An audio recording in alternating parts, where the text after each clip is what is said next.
Okay, so let's discuss some more PYQ questions. PYQ solve करते हैं पुराने paper CMT के। अब इस क्वेश्चन को देखते हैं पहले। ये क्वेश्चन 2018 में पूछा गया था कि in a ring of radius 4 × 10⁵ centimetre protons are accelerated to an energy this. Prior to collision, calculate the power PP required to be supplied to protons in order to keep them going in the ring. Proton को ring में रखने के लिए कितनी power required है वो आपको calculate करनी है। रेडियस दे रखा है रिंग का एंड एनर्जी दे रखी है प्रोटॉन की। ठीक है, समझ आ गया क्वेश्चन। अब देखते हैं। सो गिवन क्या है, हमें रेडियस दिया हुआ है उस सर्कुलर ऑर्बिट का एंड एनर्जी ऑफ प्रोटॉन दे रखा है। वी नो कि rest mass energy of electron कितना होता है 0.511 mega electron volt and rest mass energy of proton कितना होता है 938.28 मेगा इलेक्ट्रॉन वोल्ट। हमें power required, so total energy of relativistic proton कितना होगा गामा टाइम्स mp²। ठीक है, रिलेटिविस्टिक अगर एनर्जी निकाल लिया प्रोटॉन की तो वो गामा टाइम्स होती है उसकी रेस्ट मास एनर्जी से। सो गामा यहाँ से कितना आएगा EP/mp²। ये वैल्यू आपको दे रखी है 5 × 10⁻12 electron volt. Giga electron volt में दे रखी थी, मैंने इलेक्ट्रॉन वोल्ट में कन्वर्ट कर ली and divide by its rest mass energy. So यहाँ से गामा कितना आएगा मेरे पास 5.33 × 10⁻6। High gamma means proton is ultra relativistic.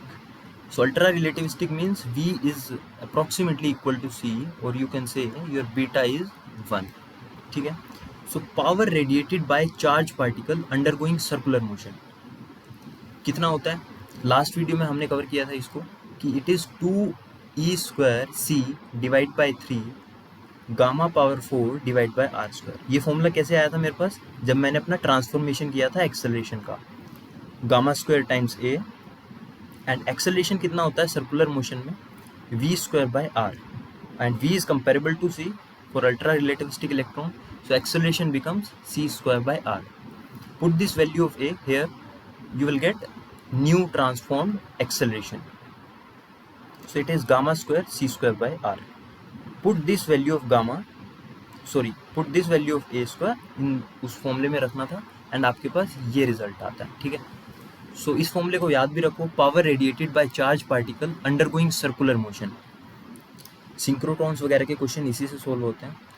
सो देखो क्या कह रहा है ये, अगेन गामा आपने कैलकुलेट कर लिया था, ईपी के टर्म्स में हम यहाँ पे गामा को पुट करते हैं। जब गामा का पावर 4 करोगे तो कितना आएगा EP पावर 4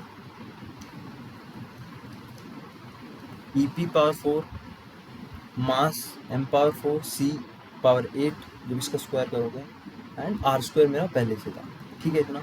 तो जब आप इस फॉर्मूले को ऑब्जर्व करोगे तो आपको क्या दिखता है कि your power is related to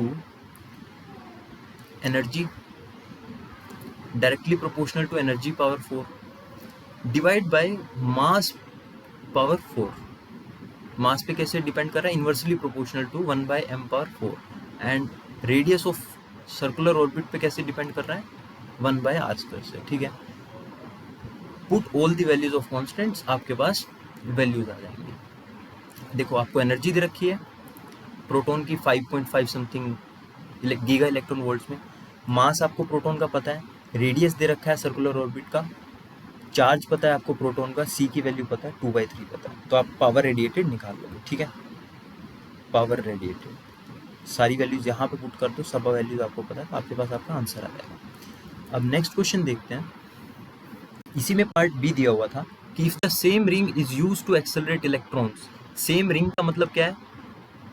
उस रिंग का रेडियस फिक्स है, रेडियस सेम रहेगा, to accelerate electrons to the same energy and अच्छा एनर्जी भी सेम है, जो यहाँ पे प्रोटॉन की एनर्जी थी एक्सेलरेटेड, यहाँ पे इलेक्ट्रॉन की एनर्जी भी सेम होगी। Then determine the ratio of requisite power PE and power PP obtained in part A. Ratio निकालना है किसका? इलेक्ट्रॉन के केस में कितनी पावर चाहिएगी हमें उसको एक सर्कुलर ऑर्बिट में रखने के लिए, एंड उसका रेशियो निकालना है पार्ट ए से। देखो हमारा पावर किसके प्रोपोर्शनल था? E⁴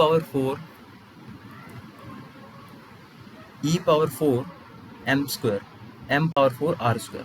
रेडियस फिक्स है दोनों के लिए, फॉर इलेक्ट्रॉन एंड प्रोटॉन दोनों के लिए रेडियस फिक्स है, एनर्जी भी फिक्स है for electron and proton. So only your power radiated is inversely proportional to 1/m⁴. So अगर मैं इलेक्ट्रॉन के लिए निकालूं power required and for proton, it is directly proportional to, electron के लिए नीचे आएगी एंड प्रोटॉन के लिए ऊपर आएगी, इसकी पावर 4. सो अगेन हमें पता है, अगर मैं इसको एनर्जी की टर्म्स में देखूं तो रेस्ट मास एनर्जी कितना होता है मेरे पास प्रोटॉन का, 938 मेगा इलेक्ट्रॉन वोल्ट, इलेक्ट्रॉन का इतना. सो अगर दोनों को मैं डिवाइड करूं सो मेरे पास यहाँ से mp/me का रेशियो आ जाएगा, यहाँ पे रख दो, आपके पास 1.13 इंटू 10⁻13 टाइम्स ज़्यादा पावर रिक्वायर्ड होगी फॉर इलेक्ट्रॉन. सॉरी. सो अगर मैं इस टर्म को यहाँ पे मल्टीप्लाई कर दूँ, so electron would require 10⁻13 times more power to be maintained at the same energy in circular orbit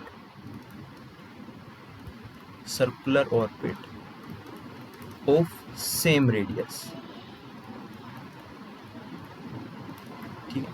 सो अगर आप अपने प्रोटॉन को इलेक्ट्रॉन से चेंज करते हो तो आपको 10⁻13 टाइम्स ज़्यादा पावर चाहिए. ठीक है, समझ आ गया. ये ब्रिकअप करते हैं एक बार इस क्वेश्चन को. क्वेश्चन में आपको सिर्फ रेडियस दिया हुआ था जिसमें प्रोटॉन घूम रहा है एंड उसकी एनर्जी दी हुई थी. ठीक है, रेस्ट मास एनर्जीज हमें पता होती हैं, क्वेश्चन में भी गिवन होती है. रेडिएटेड निकालने, power radiated by proton. So total energy कितना होता है, relativistic energy gamma times mp². यहाँ से मैंने गामा कैलकुलेट कर लिया. यहाँ से मेरे को दिखा कि गामा की वैल्यू काफ़ी ज़्यादा आ रही है, 10⁻6 की टर्म्स में आ रही है. So means particle is ultra relativistic. So v is comparable to c means β1. Power radiated का फॉर्मूला कितना होता है, ये होता है, हमने लास्ट वीडियो में कैलकुलेट किया था. अब यहाँ पे जब मैं गामा की वैल्यू पुट करता हूँ प्रोटॉन की एनर्जी एंड उसके रेस्ट मास एनर्जी की टर्म्स में, तो मेरे पास ये फॉर्मूला आता है. यहाँ से मेरे को प्रोपोर्शनैलिटी पता लग जाती है कि it is proportional to e⁴ divide by m⁴ and r². So सबकी वैल्यूज मुझे पता है, proton and mass times r² सब पता है, तो मैं अपनी कैलकुलेट कर लूँगा इसका जो भी आंसर आएगा. सेकेंड केस में क्या दिया हुआ था कि now your proton is replaced by electron for same circular orbit, means radius same रहेगा एंड एनर्जी भी सेम है, क्वेश्चन में गिवन है. सो सिंपली वो किसके प्रोपोर्शनल होगा, 1/m⁴. सो इसका रेशियो कैसे निकालोगे आप, रेस्ट मास एनर्जी का रेशियो ले लो, वहाँ से आपके पास mp/me आ जाएगा. यहाँ पे पुट करो, उसकी पावर 4 करो, आपके पास आंसर आ जाएगा. ठीक है, अब बढ़ते हैं नेक्स्ट क्वेश्चन पे. नेक्स्ट क्वेश्चन क्या कहता है, a particle of charge q is released from rest in the laboratory to a region in which there is an electric field. Particle rest से कहाँ पे आ गया, इलेक्ट्रिक फील्ड में आ गया, c² x⁻, and magnitude and magnetic field 3c² - 1 z⁻, where c is real valued constant. Show that depending on certain conditions on capital C, one can always find a reference frame in which either the electric field or magnetic field vanishes. So question में क्या कह रहा है, show करो कि after applying some conditions on our constant, one can always find a reference frame. Means another reference frame हमें निकालना है जिसके अंदर हमारी इलेक्ट्रिक फील्ड जीरो हो सकती है या मैग्नेटिक फील्ड जीरो हो सकती है. What are those condition, so let's calculate. So ये गिवन है हमें, condition for vanishing E, let's say E' and B' are the values of electric and magnetic field in some frame other than lab frame. ठीक है, हमने एक दूसरा frame consider किया है जहाँ पे इलेक्ट्रिक फील्ड क्या होगा, E' होगा एंड मैग्नेटिक फील्ड क्या होगा, B' होगा. अब ये इलेक्ट्रिक फील्ड कैसे रिलेटेड होंगी हमारी original electric and magnetic field से, ये दोनों कहाँ पे है, लैब फ्रेम में है. ठीक है,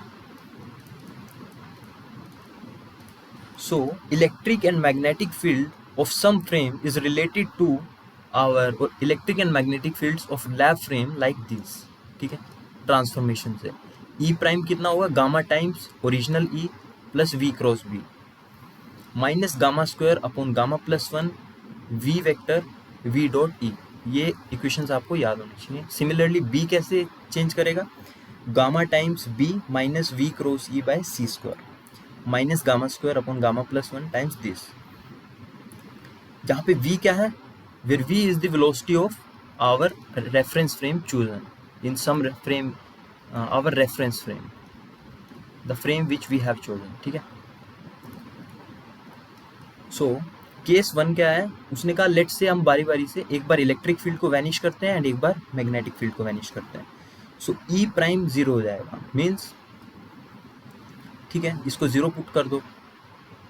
सो कितना हो जाएगा, E plus V cross B equal to zero, means इसकी ये वाली टर्म कितने हो जाएगी, जीरो हो जाएगी। बिकॉज इलेक्ट्रिक फील्ड अगर जीरो हो जाती है नए फ्रेम में, it that is means v is parallel to b and v is perpendicular to e, ठीक है। So means v dot e कितना आएगा, जीरो। तो ये वाली टर्म मेरी जीरो हो जाती है, मीन्स सिर्फ ये वाली टर्म बचती है, इसको हमने इक्वल टू जीरो पुट कर दिया। e की वैल्यू कितनी थी, C square X cap plus V cross B की वैल्यू कैसे कैलकुलेट करोगे, वी क्रॉस बी की हमने वैल्यू रख दी 3c² - 1 Z cap is equal to zero. Let say कि हमारा जो रेफरेंस फ्रेम है वो v वेलोसिटी से मूव कर रहा है and it's in the direction y cap, ये हमने अज्यूम किया है, लेट। सो v वेक्टर किस डायरेक्शन में है, y कैप में। सो y cross z will give me x cap, ठीक है। जब यहाँ पे क्रॉस प्रोडक्ट लोगे v का z के साथ, सो y cap cross z cap will give you x cap. So c² x cap plus v c² 3c² - 1 x cap. So when I will compare the coefficients कि minus c² is v into 3c² - 1, so यहाँ से v की value कितनी आएगी, minus c² upon 3c² - 1। so ये मेरे पास किसकी condition आ गई। अब देखो, अगर मेरा रेफरेंस फ्रेम मूव कर रहा है तो this denominator should not be equal to zero. अगर ये जीरो हो गया तो मेरे ये टर्म सर्वाइव नहीं करेगा, ठीक है। so 3c² - 1 is not equal to 0, it implies that c is not equal to plus minus 1/√3। 1 को उधर भेजो एंड नीचे 3 भेजो एंड रूट ले लो। So c should not be equal to plus minus 1/√3 for the electric field to be vanish. ये case 1 था। अब केस 2 देखो, केस 2 में क्या कह रहा है, लेट से अब हम मैग्नेटिक फील्ड को वैनिश कर देते हैं, means v prime b prime is equal to zero. So हमारा जो फॉर्मूला था b का, इसमें क्या होगा, अगेन v डॉट बी क्या हो जाएगा, जीरो हो जाएगा, ठीक है। तो ये वाली टर्म को हम इक्वल टू जीरो पुट कर देंगे। So b minus V cross e by C square is equal to zero. b की मैंने वैल्यू रख दी 3c² - 1, e की वैल्यू रख दी c² एंड z कैप, ठीक है। अगेन मैं कोफिशिएंट्स को कंपेयर करता हूँ, 3c² - 1 is equal to vc² by c²। अब देखो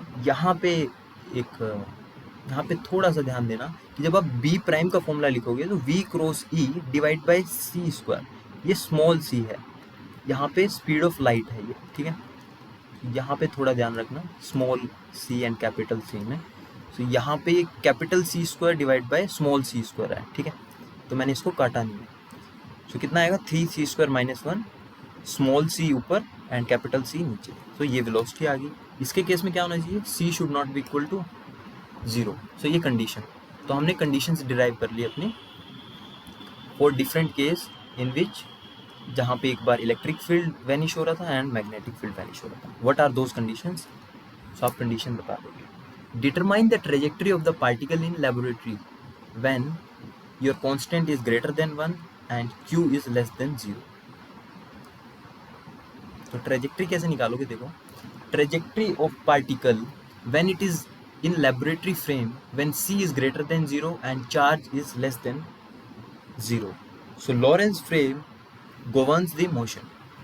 So force कितना होता है, Lorentz force is q times e plus v cross b, ठीक है। So force is m times dv by dt, q e plus v cross b. So m dv by dt is e की मैंने value रख दी और मैंने अपने b की value रख दी, ठीक है। b की वैल्यू थी 3c² - 1, तो v क्रॉस z कैप हो जाएगा। Solve in cylindrical coordinates, assume motion in xy plane. So अगर मोशन मेरा xy प्लेन में है तो z कंपोनेंट क्या होगा, मेरा 0 होगा। सो अगर मैं इसको एक्सेलरेशन की टर्म्स में लिखूँ तो x double dot q c² x cap plus q times 3c² - 1 v cross z cap is x dot, ठीक है। एंड सिमिलरली y डायरेक्शन में मेरी इक्वेशन क्या आएगी, m y double dot is q c² y cap minus 3q 3c² minus 1 x dot. ठीक है, ये कहाँ से आया है देखो, वेलोसिटी अगर मोशन एक्स वाई प्लेन में है तो वेलोसिटी कंपोनेंट कैसे होगा, x dot x cap plus y dot y cap, दो कंपोनेंट होंगे एक्स वाई। अगर आप यहाँ पे v क्रॉस b का क्रॉस प्रोडक्ट लोगे तो कितना आएगा, सो वी एक्स कंपोनेंट कितना आएगा, वी एक्स कंपोनेंट, सो इसको नोट कर दो 3c² minus 1 times x dot. ठीक है, समझ आ गया। तो मैंने यहाँ पे वेलोसिटी का x कंपोनेंट लिखा है अपना q times 3c² minus 1 dot x cap. इसका y कंपोनेंट कितना आएगा देखो, वी वाई, तो इसको x times 3c² minus 1 x dot. ठीक है, तो मैंने यहाँ पे ये वाली वैल्यू रख दी। इनका सॉल्यूशन आंसर क्या होगा सेकंड ऑर्डर डिफरेंशियल इक्वेशन का, x of t is a cos omega t and y of t is a sin omega t। सो मैंने अपने x डबल डॉट, अब इसका दोबारा से x डबल डॉट कितना आएगा, यहाँ से एक बार कोस का करोगे तो साइन आएगा एंड साइन का करोगे दोबारा से cos, and minus omega square a cos omega t। ठीक है, क्योंकि एक बार कोस का करोगे तो माइनस साइन आएगा एंड फिर साइन का करोगे तो प्लस कोस। तो ये है एक्स डॉट की वैल्यू, मैंने एक्स डॉट की वैल्यू रख दी यहाँ पे। सिमिलरली मैंने राइट हैंड साइड में एक्स की वैल्यू रख दी and q times 3c² minus 1 time, basically मैंने अपने वैल्यूज रख दी है साइन एंड कोस की टर्म्स में, इक्वल टू सोल्व करके ये आएगा। सेकंड इक्वेशन को जब वैल्यूज पुट करोगे तो आपके पास ये इक्वेशन आएगी। फर्स्ट इक्वेशन को डिवाइड कर दो a cos omega t and second equation को डिवाइड कर दो by a sin omega t, तो ये टर्म्स कैंसिल हो जाएंगी। तो इक्वेशन कैसे रिड्यूस हो जाती है, ऐसे। अब यहाँ पे अगर मैं इनको ऐड एंड सब्ट्रैक्ट करूँगा दोनों इक्वेशन को, तो एक बार आएगा ये इक्वेशन आएगी। ठीक है, आइदर ओमेगा इज 0 और the term inside bracket is 0, so 3c² minus 1 is equal to 0, but we know that our c is greater than 1, ये क्वेश्चन में गिवन है। ठीक है, c is greater than 1, so कभी भी ये रिलेशन तो पॉसिबल नहीं होगा, क्योंकि 3 multiply by some positive quantity which is greater than 1 and you subtract 1 from it and it will never be going to 0। ठीक है, तो ये कंडीशन तो नहीं होगी, सो ये कंडीशन तो कभी नहीं होगी। So given C, so the only solution is circular motion when omega is 0 and trajectory कैसी होगी, सर्कुलर होगी, where omega is given by q times 3c² minus 1 divide by m। ठीक है, नाउ लेट्स मूव। अब एक type का question ये था, मैंने इसका सॉल्यूशन किया था, ये एनर्जी कंजर्वेशन का क्वेश्चन है, लेकिन इसका मेरे को क्वेश्चन नहीं मिला। सो इस टाइप के क्वेश्चन आप जरूर देख लेना, एनर्जी कंजर्वेशन, इस टाइप के क्वेश्चन भी एग्जाम में पूछे जाते हैं, energy conservation and momentum conservation.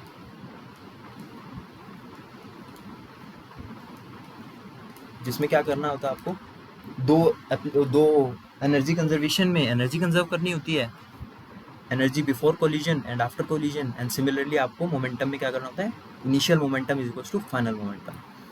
ये किसके लिए था कि एक इलेक्ट्रॉन दे रखा था, एक पॉजिट्रॉन दे रखा था, ये दोनों कोलाइड करते हैं एंड आपके पास 2 फोटॉन्स प्रोड्यूस होते हैं। सो आपको लास्ट में क्या निकालना था, एनर्जी ऑफ फोटॉन्स निकालनी थी। सो आप मोमेंटम कंजर्वेशन लगा दोगे, एनर्जी, ये डायग्राम रहा इसका। जब मोमेंटम कंजर्व करोगे तो दोनों डायरेक्शन में करना है।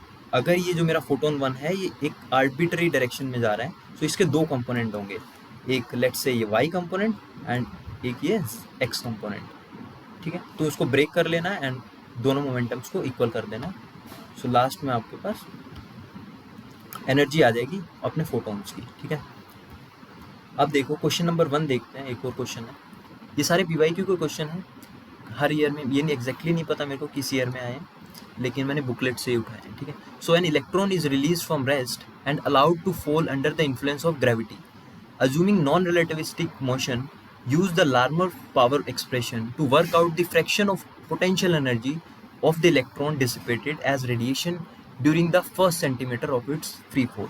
सो एक चार्ज पार्टिकल है जो कि फ्री फॉल में है अंडर ग्रेविटी, नॉन रिलेटिविस्टिक है, लार्मर पावर का फॉर्मूला यूज करेंगे and work out the fraction of potential energy, मतलब उसकी पोटेंशियल एनर्जी में से कितना फ्रैक्शन रेडिएट आउट हो गया, डिसिपेट हो गया when during the first centimetre of its free fall. So potential energy lost कितना होगा when electron falls is mgh। So you know mass of electron, you know value of g 9.8 and height कितनी दे रखी है 1 centimetre दिया हो ना यहाँ पे, फर्स्ट सेंटीमीटर, तो इसको जब आप मीटर में कन्वर्ट करोगे तो 0.01 मीटर। सो मेरे पास इतना पोटेंशियल एनर्जी का लॉस हो गया 1 सेंटीमीटर डिस्टेंस में, ठीक है। अब इसका फ्रैक्शन निकालना है। सो फ्रैक्शन निकालने के लिए क्या करेंगे, पहले टोटल पावर निकालेंगे कि टोटल पावर कितना रेडिएट हुआ है उससे। सो फॉर्मूला क्या होता है उसका, general formula 2q²a²/3c³। Put a = g, so 2 times charge of electron, a की वैल्यू 9.8 है एंड 3 मल्टीप्लाई बाय सी क्या पे स्पीड ऑफ लाइट। सो मेरे पास टोटल पावर रेडिएटेड कितना आ गया 1.05 multiply by 10⁻⁻54 watt. Time to fall कितना होगा, T = √2h/g। किससे आता है ये, इस इक्वेशन से निकाल लो। सो कितने डिस्टेंस में निकाल रहे हो आप, लेट्स से आप h डिस्टेंस में निकाल रहे हो, जब उसने h हाइट कवर कर ली है। Initial velocity 0 + ½ g_t²। सो यहाँ से टाइम टेकन कितना आएगा 2h/g का रूट। अगेन h कितना था 1 centimetre and g, so time taken is this, time taken by that particle to travel 1 centimetre distance when it is falling under gravity. So energy radiated कितना होगा in this time will be simply power, total power radiated multiply by time. So कितना है मेरे पास 4.73 multiply by 10⁻⁻56। अब fraction निकालता हूँ मैं, fraction total energy radiated divide by जितना उसने लॉस किया। सो इन दोनों का रेशियो कितना आएगा 5.29 मल्टीप्लाई बाय दिस। समझ आ गया। अब नेक्स्ट क्वेश्चन देखते हैं इसमें। The electric and magnetic field vectors in reference frames are given by this A and B. Consider E and B are derived from 4 potential A alpha. Evaluate this and suppose that in another frame S prime, the transformed fields E prime and B prime make an angle 30 degree between them. Determine the magnitude of E prime and B prime. जहाँ पे E prime and B prime क्या है, magnitude of electric and magnetic field in some another frame S prime, and उनके बीच का angle कितना है, इनके बीच का एंगल कितना है 30 degree. So let's calculate. So E and B are my magnitudes of electric and magnetic field in S frame. So ये कितना देगा मेरे को, in a frame S prime moving with velocity v is v times x. Transformed coordinates of transformed electric and magnetic field कितनी होगी when my S prime frame is moving with velocity v in x cap direction. Again transformation equation से क्या आएगा, E prime x is simply EX, E prime y is gamma times EY minus VBZ and EZ prime कितना आएगा gamma times EZ plus VBY। इन equations को याद कर लेना, इन पे बहुत क्वेश्चन आते हैं, ठीक है। सिमिलरली B के हमने कोऑर्डिनेट्स लिख लिए। Angle between E prime and B prime कितना होता है, cos of any angle theta between E and B prime is E dot B vector E prime dot B vector divided by mode of E into mode of B. Substitute the values and find the answer. ठीक है। cos theta की value आपको पता होगी, तो आपके पास dot product आ जाएगा E dot B का, ठीक है। क्वेश्चन में निकालना क्या था, डिटरमाइन द मैग्नीट्यूड्स। तो सिंपली आपको मैग्नीट्यूड निकालना है, ये वाली टर्म डिनोमिनेटर टर्म निकालना है। इसको लेफ्ट हैंड साइड में भेज दो, कोस थीटा को नीचे ले आओ, इसकी वैल्यू आप यहाँ से जो कोऑर्डिनेट्स लिखे हैं E prime dot B prime, E prime Z dot B prime Z, यहाँ पे पुट करोगे, डिवाइड कर दोगे बाय कोस थीटा, तो आपके पास आंसर आ जाएगा, ठीक है। देखता हूँ और क्वेश्चन भी है क्या इसमें। हाँ, एक लास्ट क्वेश्चन देखते हैं। ये क्वेश्चन यार मल्टीपल टाइम्स रिपीट हुआ है, लगभग हर 2 साल में ये क्वेश्चन पूछा जाता है कि a large hadron collider has a ring of circumference देखा है आपको, लार्ज हैड्रॉन कोलाइडर का, in which protons are accelerated to an energy of this. Circumference दे दिया, एनर्जी ऑफ प्रोटॉन दे दिया। Suppose the same ring was used to accelerate electrons to the same energy. Obtain the ratio of power needed to be supplied to particle, protons and electrons to maintain them in the ring in the two cases. ये question हमने अभी किया था, याद करो ऊपर कि power required for an electron to stay in that orbit and power radiated by proton in, तो कितना था ये, रेसिप्रोकल था, मास ऑफ इलेक्ट्रॉन यहाँ पे था एंड मास ऑफ प्रोटॉन ऊपर था। इसकी पावर कितना था, 4। ये फॉर्मूला कब आता है, when both have same energy. यहाँ पे दिया हुआ है to maintain in the same power needed and same ring है, electron instead of same energy, E same है एंड आर सेम है, तो मेरे पास ये फॉर्मूला होता है। तो सिंपली मैं क्या करूँगा,